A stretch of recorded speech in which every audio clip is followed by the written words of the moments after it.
nous avez présenté l'approche de la PNL adaptée aux enfants et vous proposez également, bien évidemment aussi la PNL pour les adultes, mais également aussi pour les adolescents. Est-ce que vous pouvez aussi nous présenter cette approche pour les adolescents qui est peut-être un petit peu différente de celle des enfants? Oui, avec les adolescents, c'est très très différent. Je dirais qu'avec les adolescents,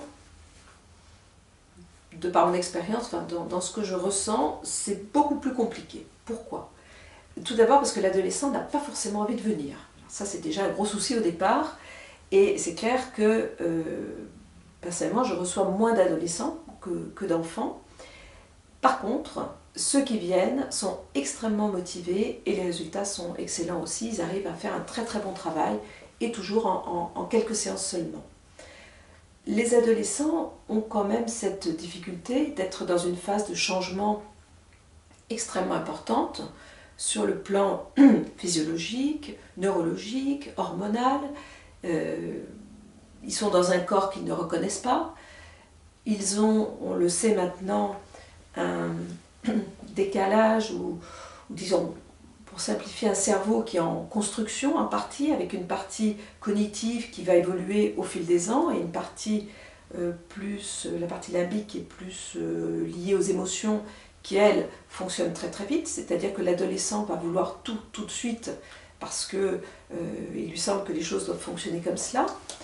Et très souvent, les difficultés qu'il a, il ne va pas forcément les reconnaître. Donc, la difficulté avec les adolescents, c'est cela, c'est que d'abord, ils n'ont pas forcément envie de venir. Quand ils viennent, ils arrivent, ils disent « ouais, je suis là, bon, t'es là parce que tu voulais venir ». Alors, ils me regardent un peu ennuyés déjà, c'est ce que je comprends. Et puis, bah non, c'est ma mère qui voulait que je vienne, ou c'est mon père qui a dit que, etc. Je leur dis « écoute, t'es là pour une séance, on en fait une, on voit ce que ça donne, on va parler de toi ». Et là, finalement, une fois qu'ils sont là, très souvent, on trouve un sujet à traiter pour eux. C'est-à-dire que les parents vont l'amener parce qu'ils ont peur qu'il ne réussisse pas son bac, et lui, il va dire « moi, je n'ai pas d'amis et je me sens mal dans ma peau ». Donc, on va travailler, je dirais qu'on va prendre la porte d'entrée, on va travailler ce qui est le plus important pour l'adolescent, et très rapidement, on va en venir, comme toujours, à la question de la confiance en soi, ou l'estime de soi parfois, qui va permettre ensuite de travailler également sur d'autres domaines. Voilà. Donc l'adolescent, c'est plus compliqué. Ce que j'ai constaté souvent, c'est que les parents viennent avec leur enfant adolescent pour des difficultés liées à la concentration, et en réalité, très souvent, j'observe que c'est plus de la motivation. Avec les petits, les enfants viennent pour la concentration, difficultés de concentration à l'école par exemple. Les adolescents vont venir pour des difficultés plus liées à la motivation. Ça ne sert à rien. L'école, ça ne sert à rien, ça m'ennuie, etc. Ensuite, j'ai également beaucoup d'enfants hyperactifs qui viennent, des enfants précoces, comme je disais tout à l'heure. Et puis également des enfants qui ont des difficultés relationnelles. Alors, quand les adolescents ne veulent pas venir, parfois les parents viennent.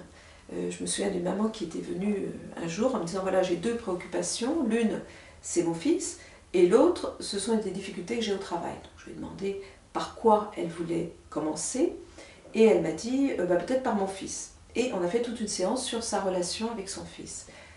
Elle est revenue 8 ou 15 jours après, et là, je lui demande comment ça se passe. Elle me dit, écoutez, il faut que je vous dise, mon fils, je pensais vous l'amener, mais je crois que je ne vais pas vous l'amener, il va très bien, il va beaucoup mieux, il trouve que j'ai beaucoup changé, et moi je trouve qu'il a complètement changé.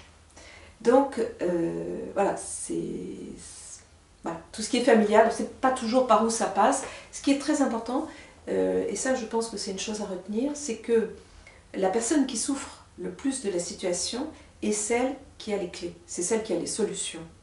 Et souvent quand quelqu'un m'appelle en me disant voilà mon enfant, mon fils, mon adolescent, ma fille n'a pas vraiment envie de venir, je demande qui souffre, qui est le plus gêné par la situation. Et c'est pour cela que parfois il m'arrive de voir des parents, de ne pas voir les adolescents vont beaucoup mieux. Si ce sont les parents qui souffrent ou qui sont en difficulté, eh bien ils ont les solutions. Le fait de venir en parler, de mettre en place des éléments nouveaux, de réfléchir, de prendre du recul. En PNL, on prend souvent du recul pour mieux agir, aide à régler des difficultés, y compris celles des adolescents. Donc s'ils viennent, c'est très bien. S'ils ne viennent pas, il y a d'autres solutions, il y a d'autres moyens pour les aider. Vous avez également écrit et publié un livre qui s'intitule La PNL pour les adolescents et leurs parents. Auriez-vous justement quelques conseils à donner aux parents? Alors des conseils, c'est difficile.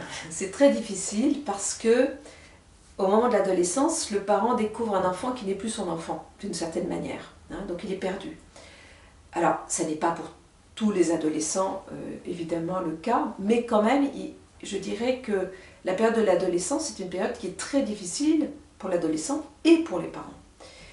Ce que j'entends souvent, c'est que les adolescents aiment finalement avoir un cadre, et en même temps, ils aiment évidemment explorer beaucoup de nouvelles choses, se sentir indépendants, autonomes, libres, faire ce qu'ils veulent, etc. Le rôle des parents est difficile, parce que ça consiste effectivement à garder et maintenir le cadre, tout en élaborant un maximum de communication avec l'adolescent. Alors ça passe par des activités en commun. Souvent, je me souviens la première fois que j'ai reçu une famille, il y avait 4 garçons. Une des options, là c'était plus en thérapie familiale, mais une des options avait été de voir comment chacun des enfants, des garçons, pouvait avoir une activité un jour, un moment privilégié avec chacun des parents, là en l'occurrence, plus particulièrement avec le père. Je vois beaucoup d'adolescents qui ont besoin de leur père et les pères n'ont pas toujours la possibilité de passer du temps. Donc ce que je dis aux parents, c'est qu'ils n'ont pas besoin de passer des week-ends entiers à jouer au tennis ou à faire du footing ou aller à la piscine ou à faire des jeux vidéo avec leur fils ou leur fille, mais plutôt passer quelques moments de qualité en partageant des goûts de l'adolescent. Donc la maman, ça peut être aller faire du shopping avec sa fille si c'est ce que sa fille aime, aller au cinéma ou voir un match de foot pour le père avec son fils. Voilà, c'est trouver et garder le lien. Je crois que ça c'est le plus important et ça n'est pas toujours le plus facile.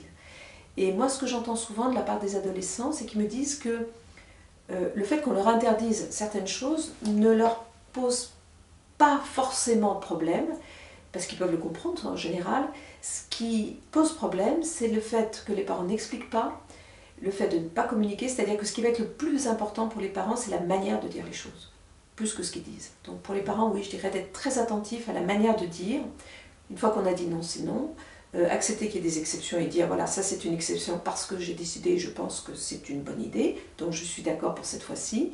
Maintenir un cadre, ne pas être des parents copains, parce que l'adolescent a vraiment besoin d'un référent adulte, et un père copain ou une mère trop copine, il n'y a plus d'adultes à la maison. Il y a des parents qui sont parfois un peu trop... alors, les adolescents appellent ça indifférent, mais ça peut être simplement qu'ils les laissent très très libres. Je me souviens d'une jeune fille qui disait « Moi, mes parents ne m'aiment pas, ils ne s'occupent pas de moi ».